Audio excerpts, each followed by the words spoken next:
Bien, vamos ahora con el impuesto sobre sucesiones y donaciones. Impuestos sobre sucesiones y donaciones. Vamos a ver, en primer lugar, qué grava el impuesto sobre sucesiones y donaciones. Pues grava tres hechos imponibles. El primero, las transmisiones mortis causa.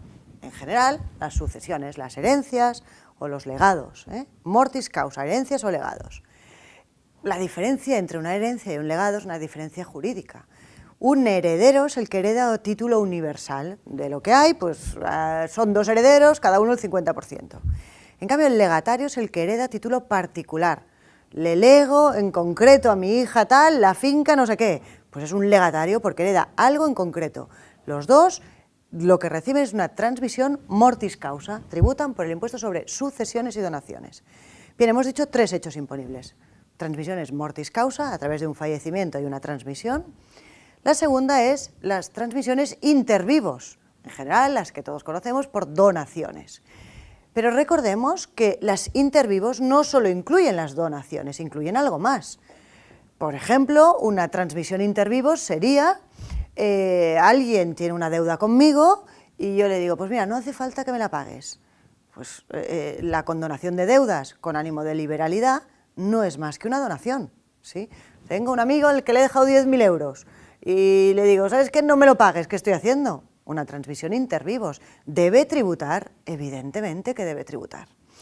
Bien, mortis causa, a través de un fallecimiento y una transmisión, intervivos. En el intervivos es imprescindible para que se devengue el impuesto las dos partes. Una donación no surte todos sus efectos si no hay un animus donante, es decir, el donante quiere dar, pero para que se perfeccione la donación es imprescindible que el que la recibe lo acepte, ¿sí? O sea que el impuesto devengará cuando hay no solo la donación, sino la aceptación del donatario. Bien, hemos dicho tres hechos imponibles, mortis causa, intervivos, y el tercero es el cobro de cantidades de seguros de vida. Los seguros de vida, cuando el contratante y el beneficiario sean personas diferentes y haya fallecimiento, debe tributar por impuestos sobre sucesiones y donaciones el tercer hecho imponible, que es el cobro de seguros de vida. Contratante y beneficiario son diferentes, porque si contratante y beneficiario son el mismo, esto tributa en renta. Contratante y beneficiario diferentes y además hay un fallecimiento. Pues estamos en el tercer hecho imponible del impuesto sobre sucesiones y donaciones, que es el cobro de cantidades de seguros de vida. ¿Quién debe tributar por este impuesto? ¿Quiénes son los sujetos pasivos del impuesto? Pues depende de cada uno de estos tres hechos imponibles. Si estamos en una transmisión mortis causa, el fallecido, que hemos dicho que en mortis causa es imprescindible un fallecimiento, el fallecido se le llama causante en este impuesto. ¿Quién debe tributar? No el causante, sino que el causaviente. El causaviente, el heredero o el legatario, el que recibe la herencia. Bien, primer hecho imponible, causaviente. ¿Quién debe tributar en el caso de intervivos? En general, las donaciones. Está el donante y el que recibe se le llama donatario. Pues en sucesiones y donaciones, hecho imponible intervivos, debe tributar el que recibe, el donatario, no el que da, sino el que recibe. El que da, hemos visto que tributa en renta, el que recibe en sucesiones y donaciones. Y el tercer hecho imponible, que es el cobro de cantidades de seguros de vida, pues este tercer hecho imponible, evidentemente hay un fallecimiento, pues el que tributará será el beneficiario que va a cobrar ese seguro de vida por causa del fallecimiento. Otro tema importante es cuándo se devenga ese impuesto, cuándo en todos los impuestos tienen un devengo y luego tienen un periodo impositivo, en algún caso, y un plazo para presentar la declaración, son cosas diferentes. ¿Cuál es el devengo de este impuesto? El devengo de este impuesto de cualquiera es el momento en el que se merita la obligación tributaria. El devengo del impuesto sobre sucesiones depende. Si estamos hablando de un mortis causa, un fallecimiento, el impuesto se devenga el día que aquella persona fallece. Si estamos hablando de un intervivos, el devengo, como acabamos de decir, es cuando hay tanto la donación como la aceptación. Por ejemplo, mi padre me decide regalar una finca y va al notario y me la regala. Claro, hemos dicho que ¿quién es el sujeto pasivo? Yo, que soy el que recibo la donación. ¿Cómo pueden hacer la obligación tributaria si yo ni lo sé que me lo han regalado? Pues en el caso de una donación nace la obligación tributaria y por lo tanto se devenga el impuesto cuando hay no solo la donación sino la aceptación por parte del donatario, del que recibe la herencia. Y en el caso del cobro de seguros de vida, se devenga, como hemos dicho, que en el caso del cobro de seguros de vida depende de una defunción, se devenga en el momento de la defunción. Bien, ese ha sido el devengo del impuesto. Ahora va a ser importante, este es un impuesto cedido a las comunidades autónomas, cedido absolutamente a las comunidades autónomas se quedan toda la recaudación de este impuesto, toda la recaudación, y tienen mucha competencia de legislación, mucha o cierta competencia de legislación, ahora con el esquema veremos qué competencia de legislación tienen. Bien, pues este impuesto, ¿dónde debe declararse? ¿En qué comunidad autónoma? Porque es uno de los impuestos con más diferencias entre comunidades autónomas dentro del territorio español. Es el impuesto con más grandes diferencias. ¿Dónde debe tributarse? Porque si yo pudiera elegir, tributaría en la comunidad autónoma donde se pagan menos impuestos. No se puede elegir. Si estamos hablando de mortis causa, fallecimiento, debe declararse y tributarse en la comunidad autónoma donde tenía su residencia el fallecido, donde vivía como residencia habitual el fallecido. Bien, pero este podría llevarnos a algunos cambios de residencia por motivos fiscales y ficticios. Supongamos que tengo un familiar enfermo y que hay alguna comunidad autónoma que el impuesto es prácticamente nulo. Pues ¿qué haría? A lo mejor enviar a ese familiar a que resida esa comunidad autónoma y así todos tributaríamos en aquella comunidad autónoma. Bueno, pues sí, yo tributaré en la comunidad autónoma donde tiene su residencia el fallecido, pero en la que como mínimo haya residido 5 años. No que haya residido un mes, sino que como mínimo haya residido 5 años. Tributaré en la comunidad autónoma de la residencia del fallecido, por todos los bienes que heredo, independientemente de dónde estén. Vamos al segundo hecho imponible. El segundo hecho imponible son las intervivos, que todos conocemos por donaciones. ¿Dónde se tributa? ¿En qué comunidad autónoma se tributa? Bien, pues aquí la regla es a la inversa. Se tributa en la comunidad autónoma donde tiene su residencia el donatario. El donatario es el que recibe la donación. Donde tiene su residencia el que recibe, ahí se tributará. Pero con una cautela. La ley me dice, en el caso en el que lo que te están dando es un bien inmueble, estamos hablando de intervivos, mortis causa no hay regla especial. Mortis causa donde tiene su residencia el fallecido, el causante. En intervivos, tributo donde tiene su residencia el donatario, el que recibe, con una regla especial. Si lo que te están dando es un bien inmueble, se tributará en la comunidad autónoma donde esté situado ese bien inmueble.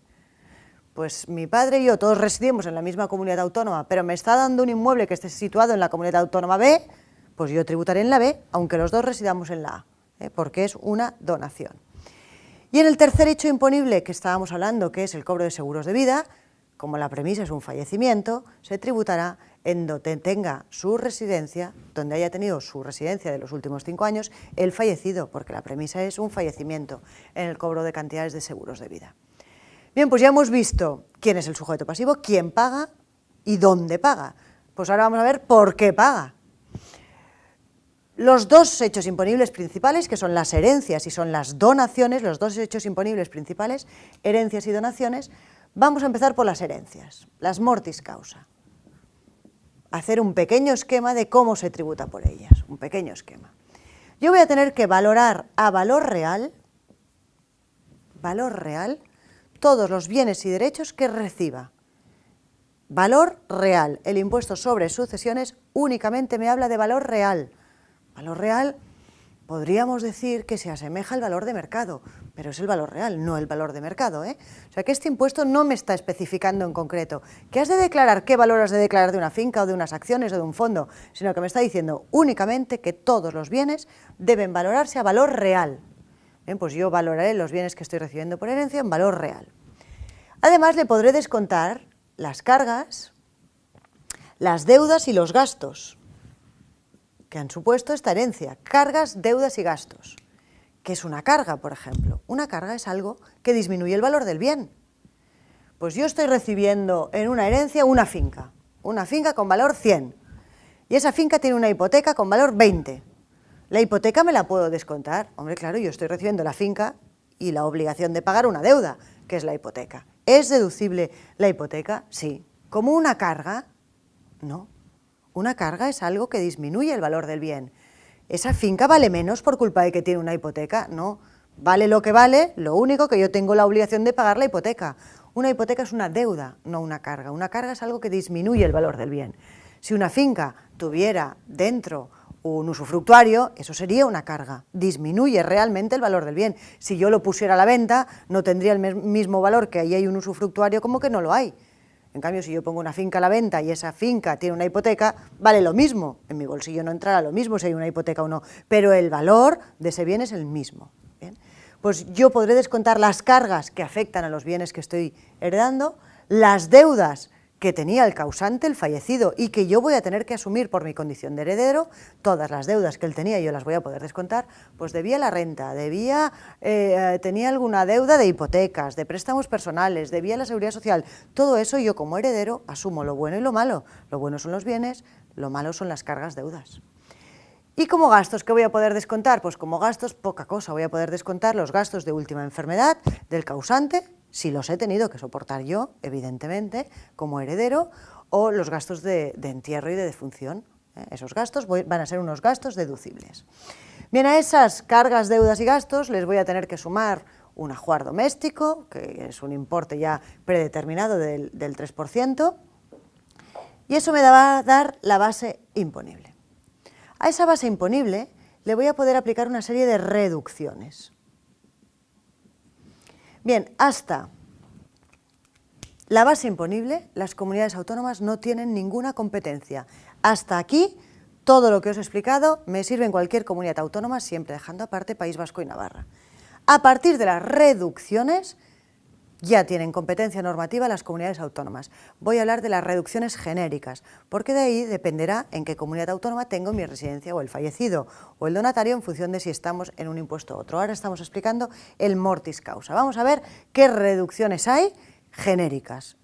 Recuerdo que tendremos que contemplar las reducciones de donde tiene su residencia el fallecido.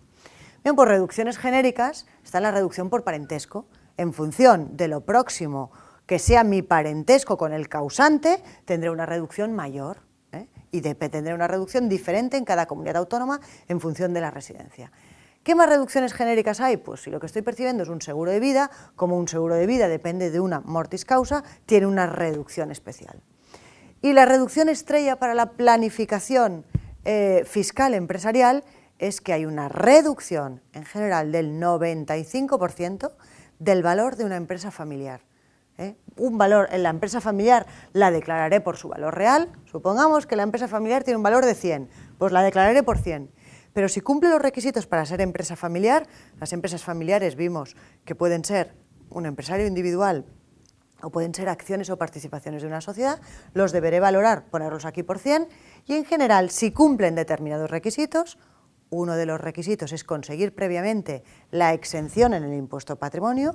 Si cumplo determinados requisitos, de ese valor que he puesto de la empresa familiar de 100, podré aplicarle una reducción de 95 y solo pagar por el 5% del valor de esa empresa familiar. Solo pagar por el 5%. No quiere decir pagar el 5%, porque estamos en base liquidable. Yo todavía no he aplicado el tipo impositivo, sino que la valoraré por 100 y aquí me aplicaré una reducción del 95. ¿Bien? Más reducciones, estas son las genéricas. Luego tendré que mirar en cada comunidad autónoma, que tienen muchas comunidades autónomas, tienen reducciones propias y reducciones incrementadas a las de la ley estatal. Una vez he aplicado las reducciones que pudieran corresponder, le aplico el tipo impositivo.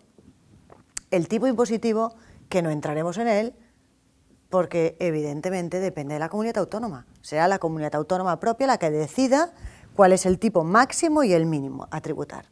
Una vez obtengo la cuota, le aplicaré una cosa que no hemos visto en otros impuestos, que es un coeficiente corrector. Un coeficiente corrector que lo que hace es, en la mayoría de comunidades autónomas, competencia legislativa de las comunidades, en la mayoría de comunidades autónomas, incrementar mi cuota. ¿Y este coeficiente de qué depende? Este coeficiente depende de mi parentesco con el causante. Cuanto más lejano es mi parentesco, este coeficiente será mayor y tendré que pagar más impuestos. Primera premisa, mi parentesco con el causante, y segunda premisa, mi patrimonio previo. Si yo antes de recibir esa herencia ya tenía un patrimonio importante, ese coeficiente será superior.